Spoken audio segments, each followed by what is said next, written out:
Before we get to the movie, I have an idea for a movie that I want to share with you. It's gonna sound pretty stupid. The more you think about it, you'll realize that it's a great idea. Okay. Superman reboot. You know what's gonna happen, so let's just make it happen. Title of the movie is Superman. It's very important. But throughout the movie, they only refer to him as the Superman. And he refers to himself as the Superman when he introduces himself. Hello, Mr. Mayor. I'm the Superman. Nice to meet you.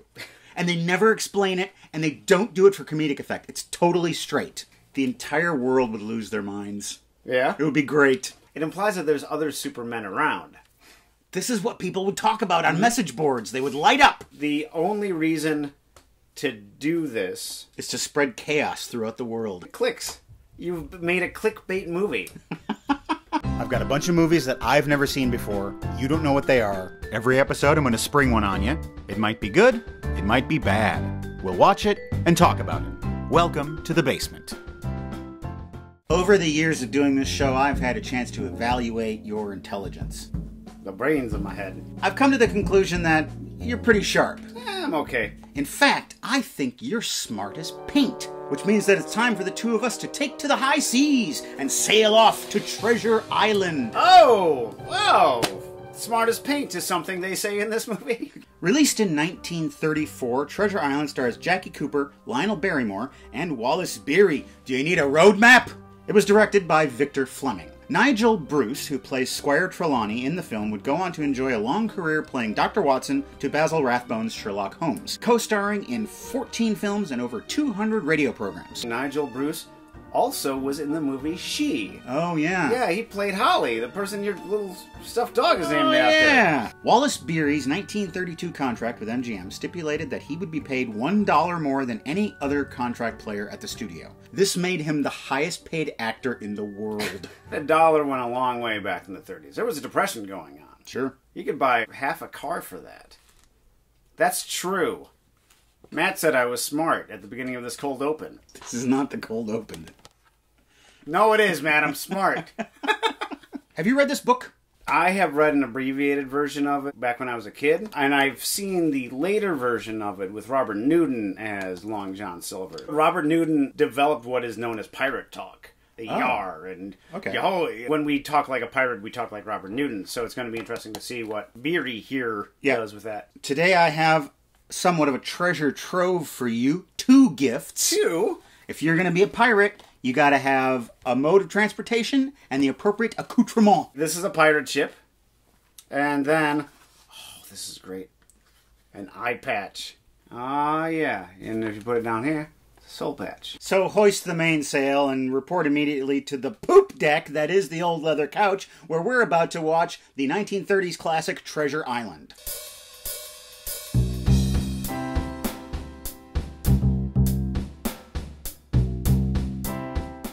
Side patch is actually really nice. Sometimes I feel self-conscious that you're here, and I can just make believe that I'm by myself on the couch. Oh, that's good. Who said that? Hunt Stromberg! Get him! Get Stromberg! A little known fact about Victor Fleming, he won every fight he was ever in, because he was always the victor. Ah. Ha! We begin our movie in merry old Bristol. The Admiral Benbow Inn is run by Mrs. Hawkins and her son, Jim. It's Mom's birthday, and Jim has baked her a cake. It's going to thunder and lightning. He can bake, and he says he's not afraid of anything. Out of the rain, a seafaring man arrives. Captain Billy Bones, and he wants to know if anyone's looking for him, particularly a one-legged seafaring man. You'll get a silver fourpenny bit every month if you watches out for strangers. 4 pennies a month, I'll be able to afford that nothing. Boy, does he want some rum. Hey, drop anchor, matey.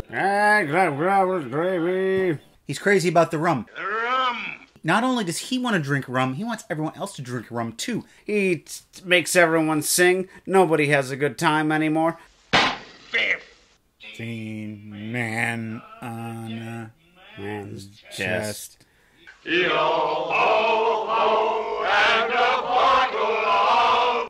All right, now just the ladies. Dr. Livesey arrives. Not only is he a doctor, he's the local magistrate. And if Billy Bones doesn't behave, he's going to be brought up on charges and thrown in the jail. Billy says, all right. He certainly can't sing. Womp-a-dum-bump-bump-bump. I'm just gonna come out and say it. Jackie Cooper, not a handsome boy. No. Another seaman shows up. It's Black Dog. Billy chases him off. Hey, you cats behave back there. Quit acting like pirates. He's afraid he's going to be given the black spot, and the black spot is trouble. Speaking of trouble, A blind man shows up. It's Blind Pew. Pew, pew. Will you not take my hand, me kind young friend? Certainly, sir. don't do it, Jim. You'll get the pox. There. That's done. You're it. The black spot. He's got to do something by 10 o'clock. This frightens the already sickly Billy Blood. Billy Blood?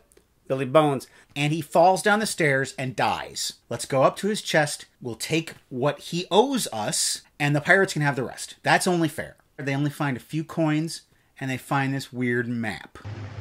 The pirates break in. They don't find what they want. I should have torn his arm off. I should have put his eyes out. I should have put his arm where his eyes were, and then put his eyes where his arm was, and then that would be something that would be amusing for people who can see. Blind Pew is run down by a carriage. Ah! I'm a doctor. Somebody get another doctor. I'm busy. Dr. Livesey looks at that map. Why, it's only a map. Let's burn it.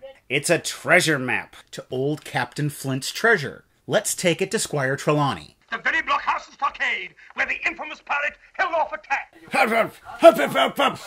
Bless me for a fat mole wheel. I will bless you for a fat mole wheel. We should set sail to this island and get this treasure and claim it for England. We must proceed with absolute secrecy. I'll be as silent as the grave. The grave!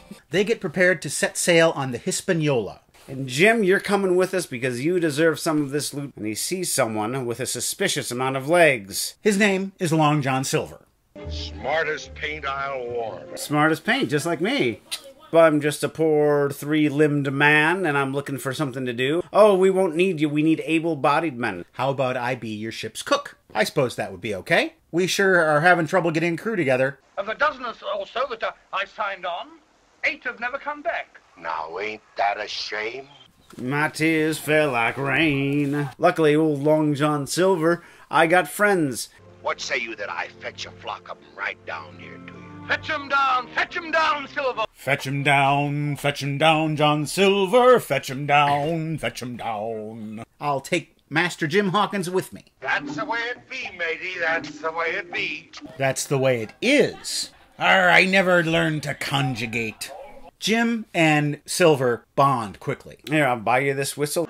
Let me show you how to blow it. It's going to be covered with a lot of syphilis. And they go into a pub that's filled with a bunch of miscreants. Introduces Jim around. We meet Dandy Dawes, who's a bit of a minstrel.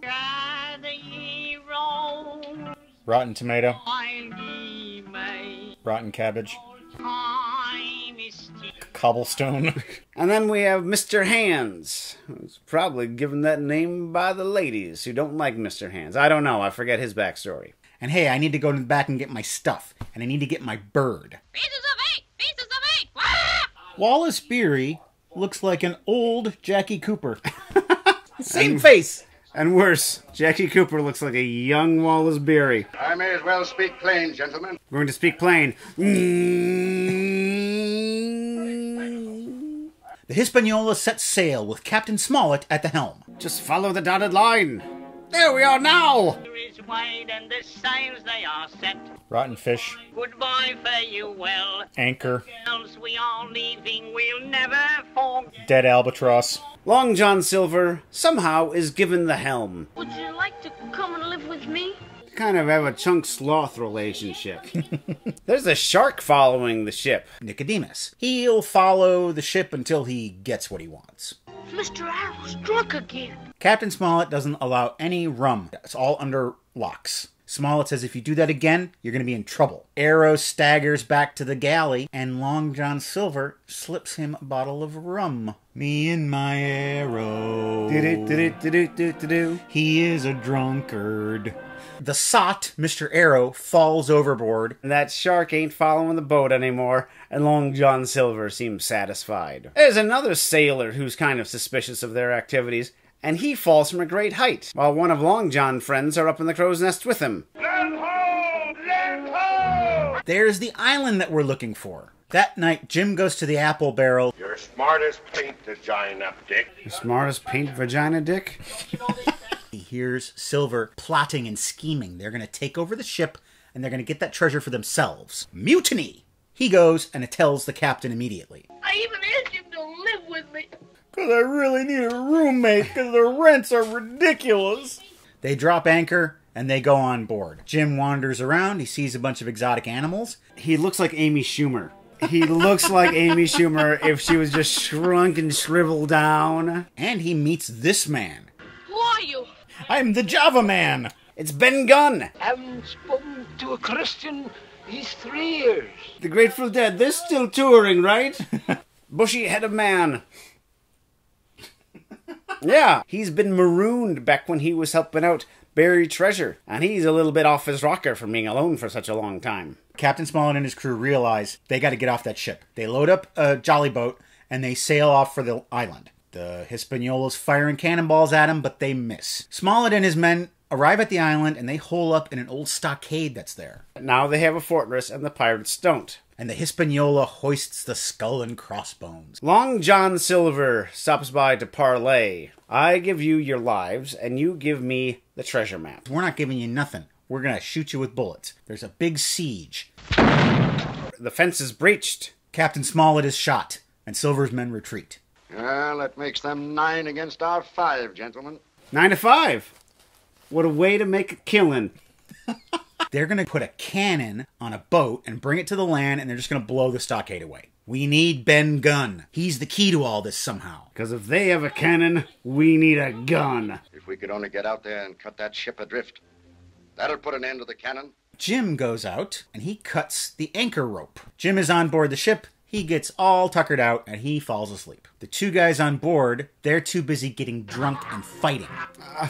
Yes, I'm into that. Oh, yes. One gets injured and the other one gets killed. I've come aboard to take possession of this ship, Mr. Hands, and you can regard me as your captain until further notice. Does he not have, like, a hard palate?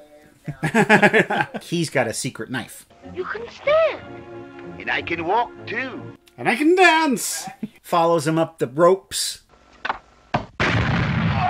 Jim shoots him dead. Jim takes the Hispaniola and grounds it on the shore of the island. Jim goes back to the stockade. He discovers that it's been taken over by the pirates. They have captured the crew and put them in a jail. We're all pals now, aren't we? Well, you're where you should be. Jim says, I don't know.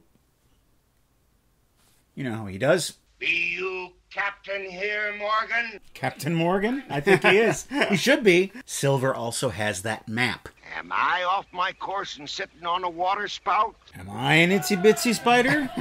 They follow a series of skeletons that are pointing the way to the treasure. But there's no treasure there. Just an empty treasure chest. Ooh, these guys are mad. Captain Smollett's men have escaped. They have guns and run them off. There's no treasure at all. The treasure was in you the entire time, young Hawkins. All of the treasure is in Ben Gunn's cave. Carried up here with my own hand. Hey, had to get my steps in. Silver says, well, we've all got the treasure. We can all share it. Nuh-uh. You're going back to England to stand trial for mutiny and murder. And they lock him up. But Long John Silver still has a few tricks up his sleeve. And he burrows through the wall. Silver, you devious. To where the treasure is, and he steals a bunch of it. Ben's up top eating cheese, which is his dream.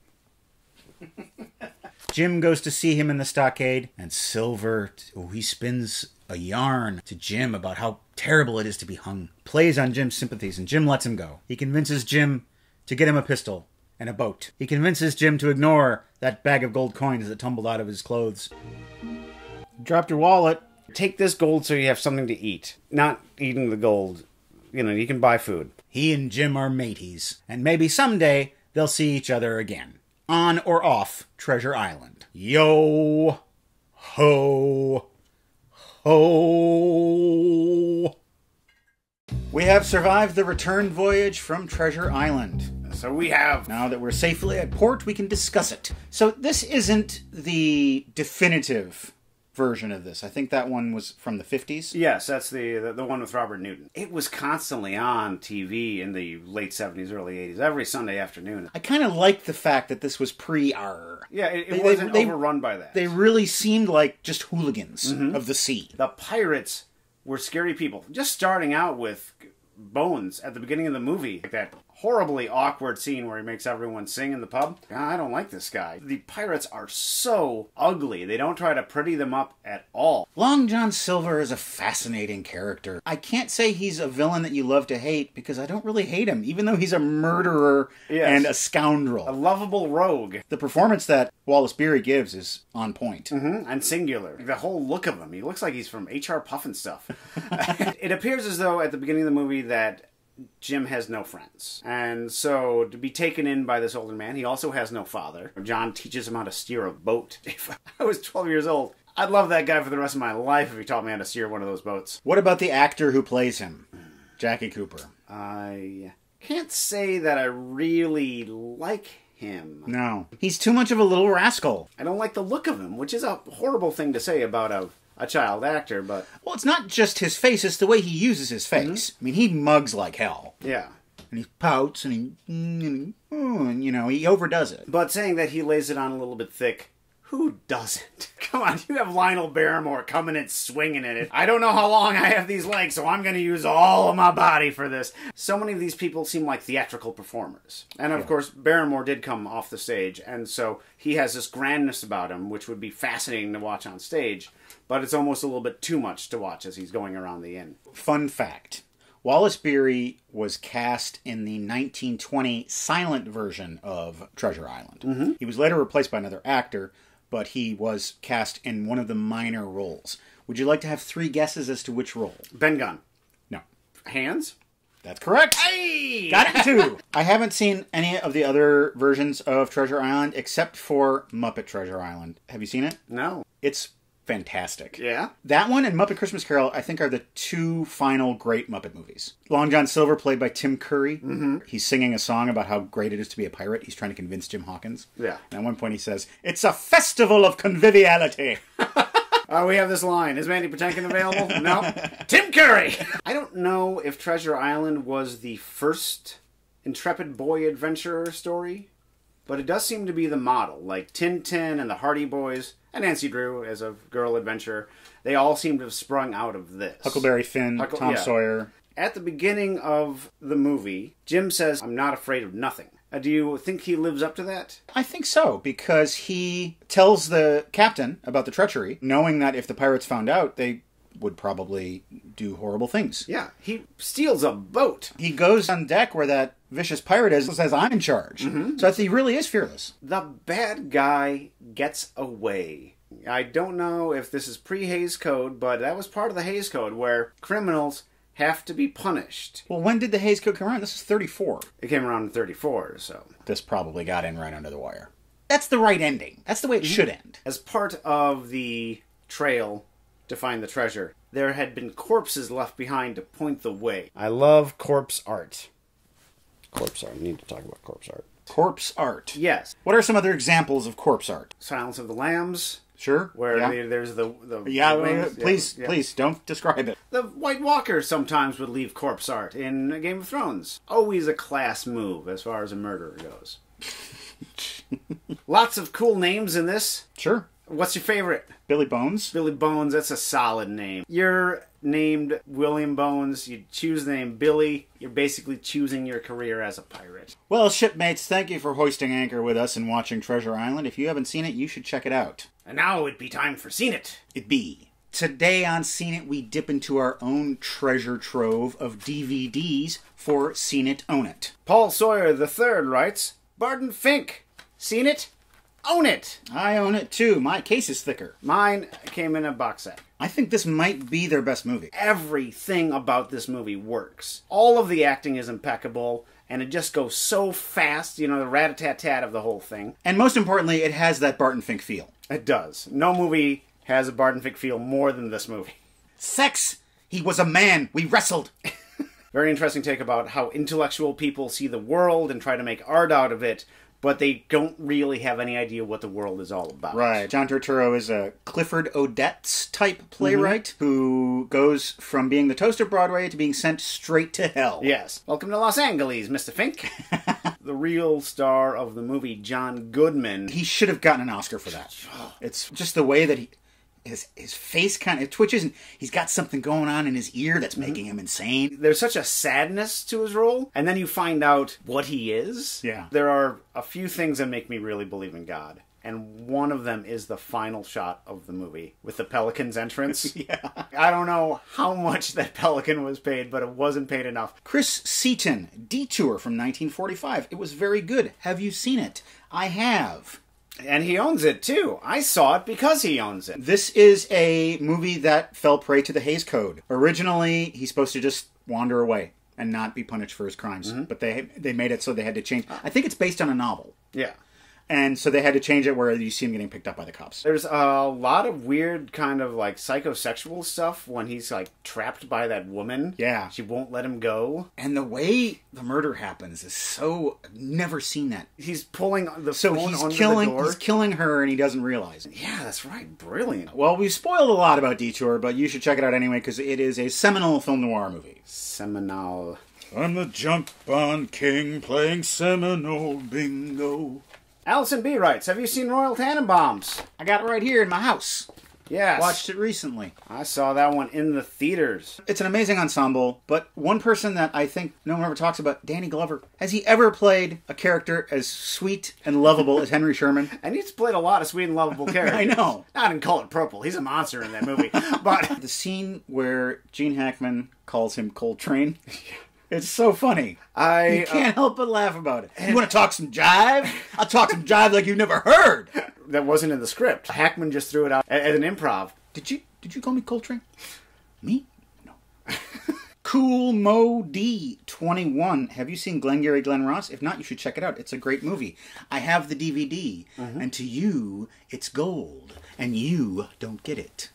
It's for closers only. Seen it. Seen it. We've talked about this movie on the show before. It's a great adaptation of the play. It's one of the best casts ever assembled. But I don't want to talk about the movie. I have a story to tell. Oh. And it concerns that local production of this play that you and I were both involved in. Yes. You were the assistant director, and I played George Aronow, the Jew. Actually, according to 23andMe, I'm like 0.1% Jewish. So. 0.1% Jewish. So I really had to dig deep. To meet Gestapo tactics. Any actor worth their salt knows that when you're doing Mammoth, you have to do it exactly. If your character says 3 times, you better not say twice. So all of us during the rehearsal process were poring over the script, really getting those lines in our head. The script had a typo. It was one of Shelley the Machine Levine's lines, and our good friend Craig Jacobson. No relation. Who I believe is a viewer of the show. Hey. Hi, Craig. Hi, Craig. He's just talking about a great sale that he's just made. And the line is, I can do anything. But the C had been replaced with a D. So the line read, I dan do anything. Now, Craig is a professional. He knows that you gotta read the script exactly. Weeks of rehearsal, he's saying, I dan do anything. And every time he say it, I think, is anybody gonna say anything? And finally, I said, I think that's a typo. And everyone in the room, you could just feel the relief. Yes, it's a typo. Say, I can't do anything. And David Mamet found out and he shut down the show. There's a place you can go where you don't have to dig very deep for buried treasure, and that's our website, welcometothebasementshow.com. All of our episodes are there. You also can click on PayPal donation buttons where you can donate a one-time or a monthly rolling donation to support this show. Yes, yes, yes. Well, there are 2 very generous donors this month. One of them is Aaron, who is an old college buddy of mine. And there's Brian, who says, I love the mellow vibes of this show. Very laid back and relaxing. Yet also really engaging with your top-tier banter and wealth of movie and music knowledge. Thank you, Brian and Aaron. And everyone else who donated to our production. You can find out who they are and also see the contents of our mail crate if you watch Unboxing, which comes out this coming Friday. Let me tell you what you get in Unboxing, because a lot of you probably don't know because less than half of you watch it.